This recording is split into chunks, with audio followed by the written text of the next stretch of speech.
All right, I just bought this boat, and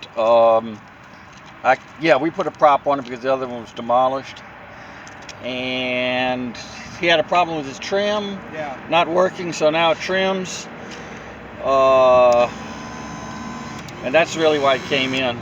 So he said, while it's here, go ahead and service it. So we're going to start her up.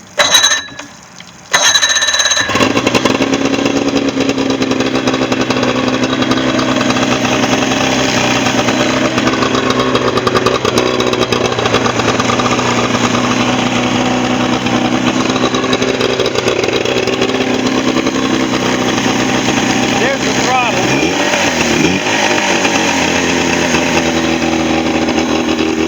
But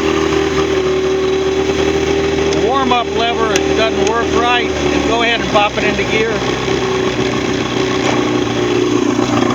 So if you've got gear, go to neutral and reverse. Well, you can't get any throttle.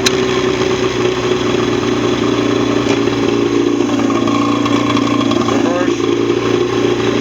So nothing works past the forward, neutral, and reverse.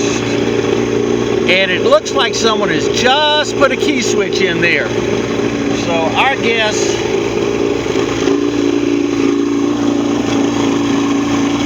and maybe put new control cables on it. But there's something funky going on inside of the control box. So that's where we are. It starts, it runs, it pumps good water, it trims.